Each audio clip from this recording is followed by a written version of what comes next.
Counter-surveillance Part 2. The last phase is the provocative phase.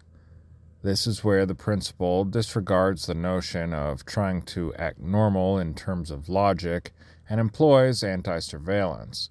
The principal must avoid drawing attention from casual passerby. The only people that would know he is acting illogically are surveillance. The lack of logic comes from the legs, as he is forcing multiple sightings in a brief time. The principal should neither use this as the first phase nor if he suspects surveillance. Stair-stepping is oscillating turns where the principal attempts to see operatives who have broken off and rejoined the follow on a parallel route. The ideal is the principal should not see the same normal persons at each intersection as he travels up and over through blocks. Alternating driving speed along legs is another tactic that can yield opportunities for observation. While it is not advisable to drive over the speed limit, driving under or at the limit can be effective. The surveillance will either mimic the principal's speeds or leapfrog. The key to spotting leapfrogging is knowing the patterns and behaviors of the other traffic and predict where the surveillance would pull off and rejoin the follow. If there is too much traffic, the principal may find it impossible to track all vehicles that pass. Stop and wait forces surveillance to house, and if the principal just waits, the surveillance may struggle with their own cover activities. The only surveillance element guaranteed to be in the presence of the principal is the command. Understanding that surveillance would rotate during housing aids in knowing which people to watch. The principal can then assess for any illogical behaviors. The principal considers using residential and industrial areas for this activity, as it does not give surveillance many options for behavior. The more desolate the area, the easier it is for the principal to predict potential observation posts. The opportunity is checking these locations for potential surveillance as the principal leaves the stop. If the principal executes the provocative phase under surveillance, it confirms the adversary's suspicions. The adversary may arrest or question the principal on the spot or break off and dedicate more resources later. If the principal finds surveillance during the provocative phase, he should seriously consider ceasing all future activities and go home. When the principal offers counter-surveillance support to the resident, he will do so at an observation post at a stop. The observation post adds another requirement for selecting proper stops.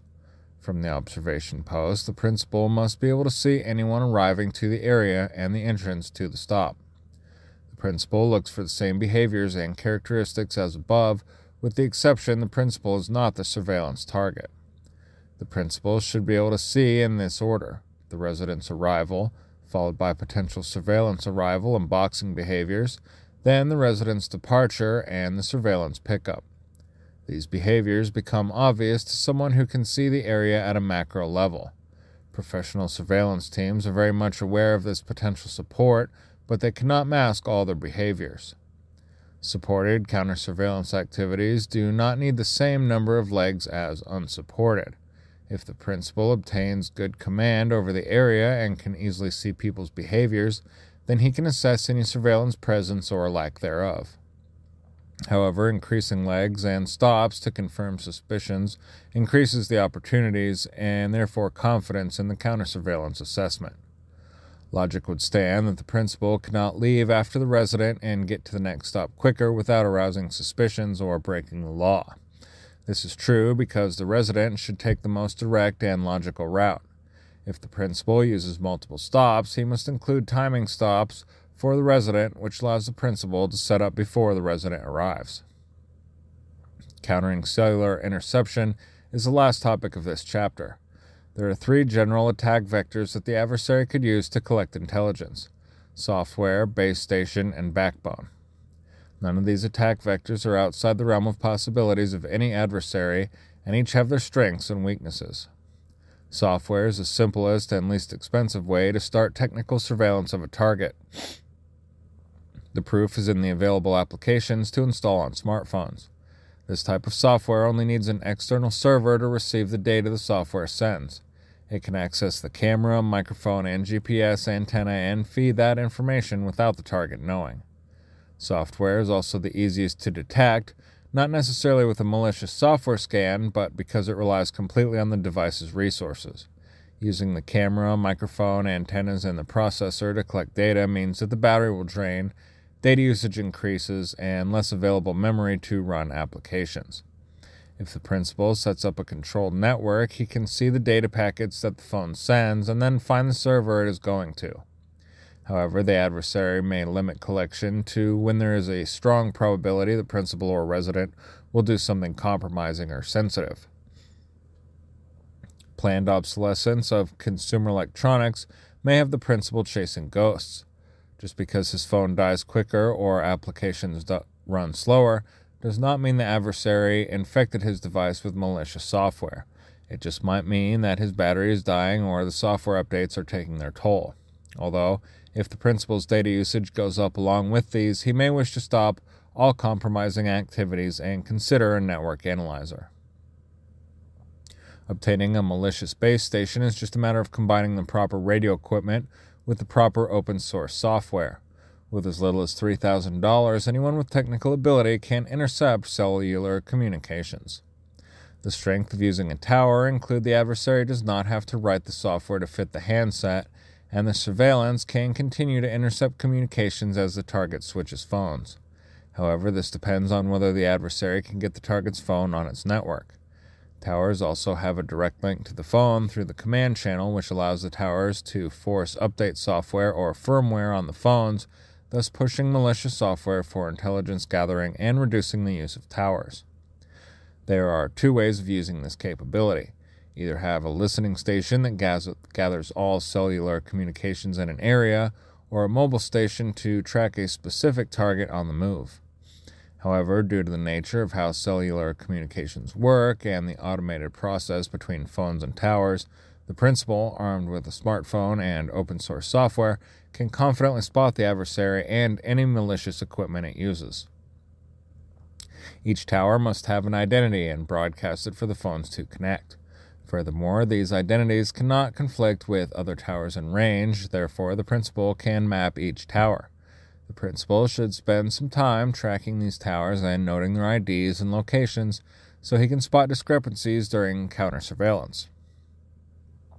Phones choose the towers to which they connect. This is based on a combination of signal strength and signal-to-noise ratio. Commercial towers are not only louder, but clearer. Just increasing the signal's output will not suffice as the noise increases too. The best way for malicious towers to overcome legitimate ones is by being closer to its target. These malicious mobile towers, which must keep a certain proximity to its target to win the connection, are susceptible to discovery with special software available on smartphones. This software is known as cellular network analyzers. This allows users to learn the tower ID, signal strength, and signal-to-noise ratio. The principal's job is to find the towers in an area or along a route and record this information. If the principal notices deviations from his records, he should cancel planned activities. There are places in the world where infrastructure is not robust, and there are very few, even as little as one base station for a village or town. In such places, there is a significant possibility that the adversary has access to these base stations, and no amount of analysis will detect it. Lastly, the adversary may access the telecommunications backbone. This means that the adversary can gather information about the device remotely as service providers pass this information between them. This vulnerability exists within the ubiquitous Signaling System 7, SS7, the next iteration of SIGTRAN, which combines the SS7 technology with IP technology. To take advantage of SS7 or SIGTRAN, the adversary needs access to the public switch telephone network, PSTN, or whatever network the service provider may use for SIGTRAN. This backbone vector allows much surveillance on a target without being anywhere near it. Someone in a foreign nation can track the principal's or resident's location even without GPS, listen to active calls, read texts, reroute calls, and charge accounts.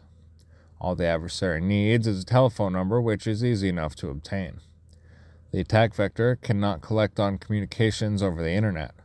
While the vulnerability allows to temporarily confirm applications on another phone, thus gaining access to the principal's accounts, that is more of a store and forward function, not decrypting data packets sent over the data networks.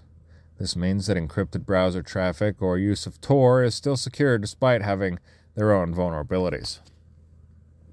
Furthermore, the adversary can only collect on known phone numbers. If the target switches phones, the adversary cannot listen until it adds the new number to its target list. It is important the principal keeps communications compartmentalized. If there is a breach in one communication network, then he should easily walk away from it knowing that it will not compromise other residents. The principal should never communicate anything compromising over the phone. Whether it is audio, text, or data, the principal must limit all communications. The exception is the use of signals or codes, which the principal must design to not appear obvious and should coincide well with the both parties covers. For more research on these vulnerabilities, search terms include software-defined radios, OpenBSD, OpenBTS, Signaling System 7, and IMSI Catcher. From there, the reader can fine-tune his knowledge base and find his own vulnerabilities.